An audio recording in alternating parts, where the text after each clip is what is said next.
नमस्कार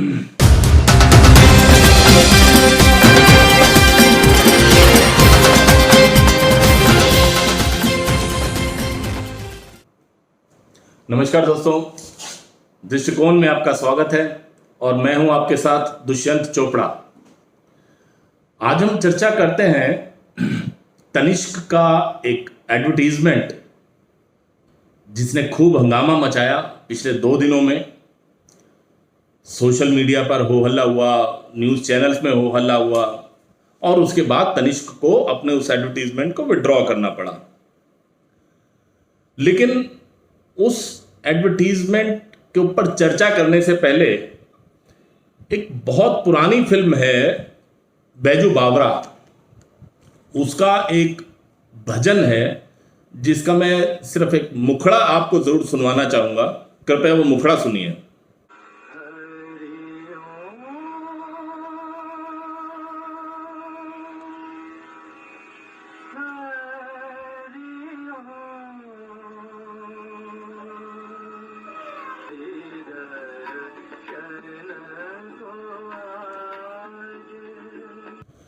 तो ये था मन तड़पत हरि दर्शन को आज। बेहतरीन भजन था और इस भजन को लिखने वाले थे एक मुस्लिम शकील बदायूनी साहब।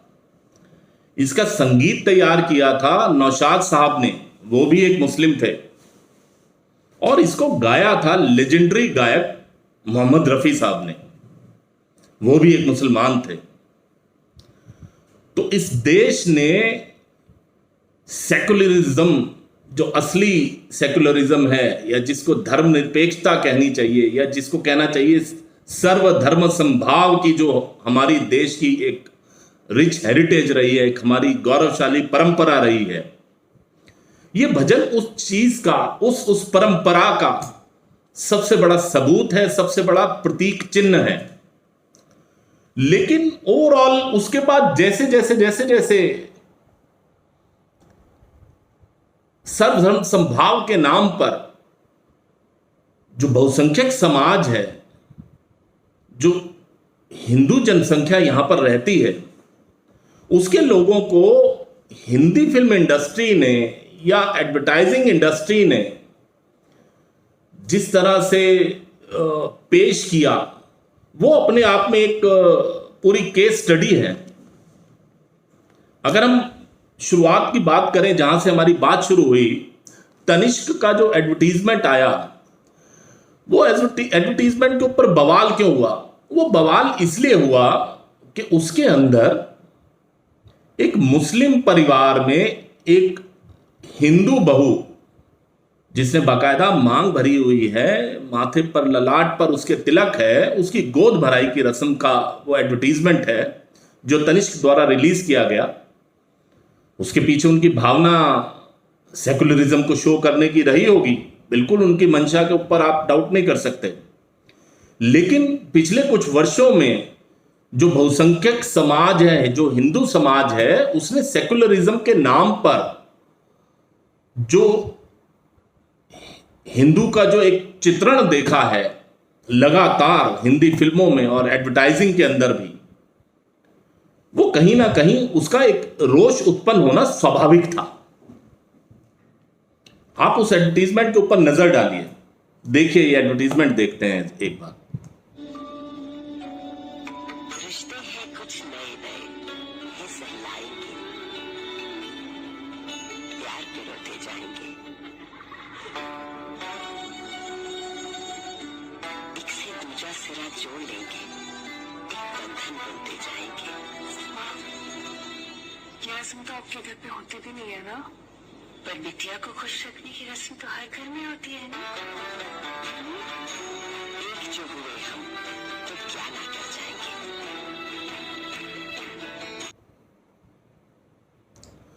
तो देखा आपने, यहां पर बहू अपनी सास से कह रही है, मुस्लिम सास से, कि आपके यहां पर तो ये रस्म होती नहीं, लेकिन वो बड़े प्यार से उसको कहती है कि नहीं भाई नहीं, बेटियों के लिए तो कुछ भी जायज है, किया जा सकता है।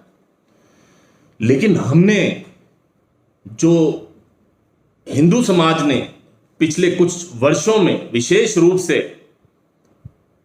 सहा है हिंदी फिल्मों के थ्रू, तो बहुसंख्यक समाज को लगा कि कहीं ना कहीं उनके साथ बेईमानी हो रही है इस एडवर्टीजमेंट के माध्यम से।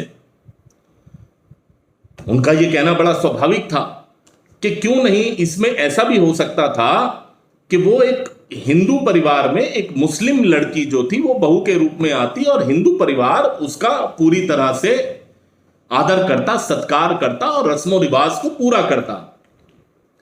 ये नौबत क्यों आ गई, हिंदू समाज की तरफ से इतना ज्यादा विरोध क्यों हुआ? अगर आप इसकी गहराई में जाएंगे तो जस्ट कुछ दिन पहले की ये जब एडवर्टीजमेंट के ऊपर चर्चा चल रही थी, वहां लखनऊ में आयशा नाम की एक महिला ने विधानसभा के बाहर अपने आप को आग लगा ली थी। आग क्यों लगा ली थी? कि उसके पति आसिफ सऊदी अरब चले गए थे और पीछे से उसको उसके ससुराल द्वारा प्रताड़ित किया जा रहा था। लेकिन असल में वो लड़की जो आयशा थी वो पहले हिंदू थी, उसने पहले एक हिंदू परिवार में ही शादी की, लेकिन जब वहां उसका तलाक हो गया तो उसने एक मुस्लिम नाम आसिफ नाम के लड़के से शादी करी और उसके बाद धर्म परिवर्तन करवा के वो भी मुस्लिम बन गई।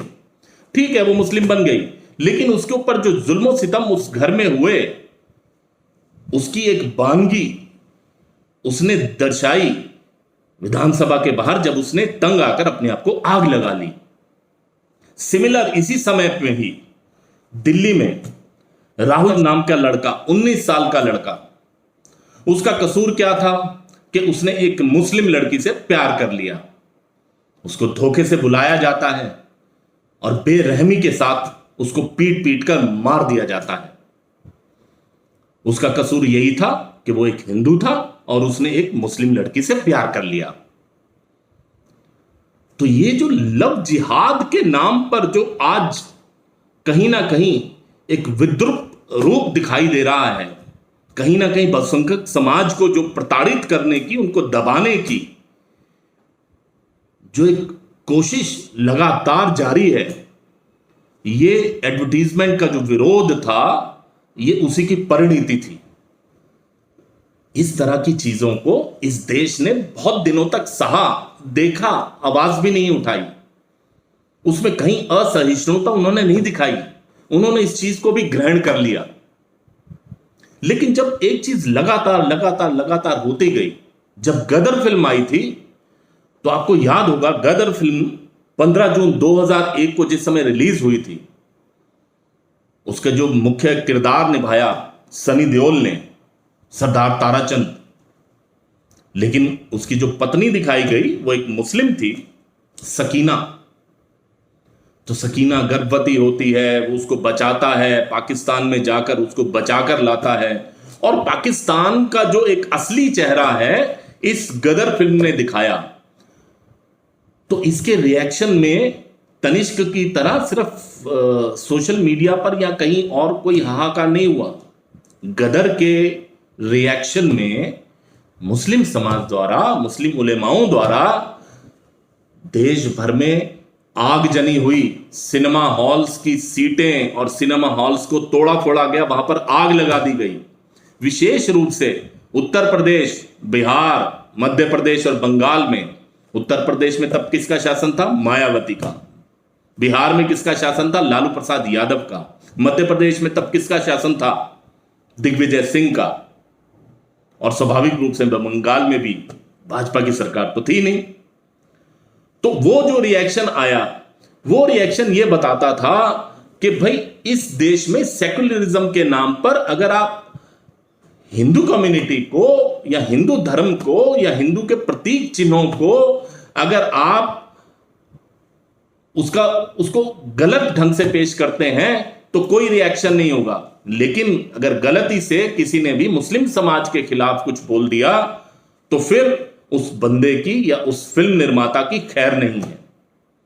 गदर के निर्माता को भी इस बात का दंश झेलना पड़ा, सनी देओल को इस बात का दंश झेलना पड़ा। मणिरत्नम को कैसे भूल सकते हैं? मणिरत्नम की फिल्म जब बॉम्बे रिलीज हुई तो हालांकि उस फिल्म में उन्होंने वाकई में जिसको कहते हैं धर्मनिरपेक्षता का असली रूप क्या होना चाहिए या असली मायनों में धर्मनिरपेक्षता क्या है, वो महान मणि रत्नम ने उस फिल्म के अंदर दर्शाया था। लेकिन चूंकि उसमें हीरो हिंदू था और हीरोइन मुसलमान थी, तो इस बात को लेकर बॉम्बे में जितना बवाल हुआ था, जिस हिसाब से वहां पर आगजनी हुई थी सिनेमा हॉल्स में, ये बॉम्बे के लोग अभी भी भूले नहीं होंगे। मुंबई के लोग जैसे कैसे करके वो फिल्म बॉम्बे तो रिलीज हो गई, लेकिन जब उस फिल्म को लोगों ने देखा तो इतना सराहा कि हाँ वाकई में मणिरत्नम ने उस फिल्म में धर्मनिरपेक्षता क्या होनी चाहिए उसको सही मायनों में पेश किया। यहां तक कि उन्होंने जो फिल्म में जो हीरो था हिंदू था, उसके पिता का रोल जो नारायण का रोल था वो एक मुस्लिम से उन्होंने उस चीज को अभिनीत करवाया नासिर ने, और जो किट्टी थे जो कि खुद एक हिंदू हैं, उनसे मुस्लिम लड़की के पिता का रोल उन्होंने करवाया। यहां तक भी उन्होंने धर्मनिरपेक्षता का पूरा डट के मणिरत्नम में पालन किया। लेकिन गदर में ऐसा रिएक्शन करते हुए पब्लिक ने नहीं किया। दीवार फिल्म कैसे भूल जाएंगे आप? महान अमिताभ बच्चन, महानायक, वो मंदिर में जाते हैं, शिव मंदिर में जाते हैं और कहते हैं भगवान को जो खरी खोटी सुना सकते हैं वो सुनाते हैं। तब भी हिंदू समाज ने कुछ रिएक्ट नहीं किया था। वही अमिताभ बच्चन जो उस फिल्म के अंदर भगवान शिव शंकर के सामने उनके मंदिर में जाकर उनको धकियाते हैं, वो लगातार पूरी फिल्म में 10 बार बिल्ला नंबर 786 चमकाते हैं कि इस बिल्ले की वजह से उनकी जान बच रही है, या ये उनका लकी चार्म है, ये उनका शुभंकर है। तो जब इस तरह की एक इस तरह का पेशकश लगातार हिंदी फिल्में और एडवर्टाइजिंग इंडस्ट्री करती है, तो स्वाभाविक रूप से जो अभी तक हिंदू समाज, जो बहुसंख्यक इस देश का हिंदू समाज है, उसने हमेशा ही धर्मनिरपेक्षता का पालन किया है, हमेशा ही सहिष्णुता दिखाई है। उसने हर रूप में अपने मुस्लिम भाई बहनों को गले लगाया है और उनके साथ रहकर जीवन का एक एक कदम पर वो आगे बढ़े हैं। लेकिन वहीं पर जब मुस्लिम समाज के ऊपर कोई इस तरह की बात हो जाती है, तो या तो बेंगलोर दंगों की तरह पूरे शहर को आग में झोंक दिया जाता है, जहां पर कि मुस्लिम समाज के बारे में फेसबुक पर जरा सी टिप्पणी मात्र होने के ऊपर एक सुनियोजित दंगा फैल जाता है। इस सारे में अगर आप देखेंगे तो ये जो भी प्रकरण तनिष्क का हुआ, इसके बाद वही लेफ्ट लिबरल गैंग के जो पत्रकार हैं, चाहे वो राजदीप सरदेसाई हो, रवीश कुमार हो, बरखा दत्त हो, आयशा हो, कोई भी हो, आप उनके रिएक्शन देख लीजिए, उनके ट्वीट्स देख लीजिए, किस तरह से उन्होंने इस बात पर नाराजगी जाहिर की है कि तनिष्क के इतने बढ़िया एडवर्टीजमेंट को विड्रॉ क्यों कर लिया गया। लेकिन यही राजदीप सरदेसाई, यही रवीश कुमार, यही बरखा दत्त लखनऊ की घटना पर, आयशा की घटना पर कुछ नहीं बोलते। ये राहुल श्रीवास्तव की जब निर्मम हत्या कर दी जाती है सड़क पर पीट पीट कर सरेआम, उस टाइम पर ये मुंह में दही जमा कर बैठे रहते हैं, इनसे एक लाइन भी नहीं फूटती। वो बॉलीवुड के सलमान खान, शाहरुख खान, आमिर खान, सैफ अली खान, जिन सब की पत्नियां, सलमान को छोड़ दीजिए, उन्होंने तो शादी नहीं की अभी, खैर उनके भाई की पत्नी भी हिंदू है और बाकी सबकी पत्नियां भी हिंदू हैं, वो सारे के सारे इकट्ठा होकर अक्षय कुमार को भी साथ लिया, अजय देवगन को भी साथ लिया, चल पड़े दिल्ली हाई कोर्ट की तरफ अर्नब गोस्वामी के खिलाफ मानहानि का दावा करने। वो लोग भी इस तनिष्क के ऐड पर मुंह खोलकर नहीं आए। उन्होंने ये नहीं कहा कि नहीं ये बात ठीक है, हमें हिंदुओं की भावनाओं का भी सम्मान करना है, हम इस मांग का समर्थन करते हैं, तनिष्क को हम भी कहेंगे कि हां इस ऐड को विड्रॉ कर लीजिए। But all set and done, जो भी हुआ, तनिष्क को बात समझ में आई, टाटास को बात समझ में आई और उन्होंने इस एडवर्टीजमेंट को ना सिर्फ विड्रॉ किया बल्कि सोशल मीडिया पर उन्होंने इस चीज के लिए बाकायदा माफी मांगी और कहा कि हम अपने पार्टनर्स की सुरक्षा के लिए और देश की बहुसंख्यक हिंदुओं की भावनाओं को ध्यान में रखते हुए इस एडवर्टीजमेंट को विड्रॉ करते हैं। इस बात का स्वागत किया जाना चाहिए। टाटा हमेशा से देश प्रेम से ओतप्रोत एक कंपनी रही है और रतन टाटा ने लगातार देश प्रेम की बहुत मिसालें पेश की हैं, नजीर बनाई है। लेकिन स्वाभाविक तौर पर कोई भी एडवर्टीजमेंट हो, अब रतन टाटा खुद तो देखने जाते नहीं, ये तो उनकी टीम के ऊपर डिपेंड करता है कि वो किस तरह का एडवर्टीजमेंट फाइनल करते हैं, क्या चीज वो परोसते हैं जनता के सामने। लेकिन दोस्तों, एक बात तय है कि आज जो बहुसंख्यक हिंदू समाज ने इस एडवर्टीजमेंट के ऊपर एकजुटता दिखाई है, इसको सांप्रदायिकता का रंग देने की जरूरत नहीं है। हिंदू हमेशा से सहिष्णु रहा है, उसने सबको अपने गले लगाया है, लेकिन आज उसने अपनी ताकत का इजहार किया है, अपनी ताकत दर्शाई है, एकजुटता दर्शाई है कि अब उनकी भावनाओं के साथ, उनके प्रतीक, धार्मिक प्रतीक चिन्हों के साथ, उनकी धार्मिक आस्थाओं के साथ खिलवाड़ सहन नहीं होगा। अगर आपको भी लगता है कि अब वो समय आ चुका है कि हिंदुओं को एकजुट होकर, जहां एक और सहिष्णुता का पालन करते हुए और इस देश में जो हमारा सेकुलरिज्म का सिस्टम है, उस सिस्टम को अडॉप्ट करते, उसका पालन करते हुए सभी को साथ लेकर चलना है, सभी का सम्मान करना है, वहीं पर अपने आप की भी, अपने धर्म की भी बेइज्जती सहन नहीं करनी।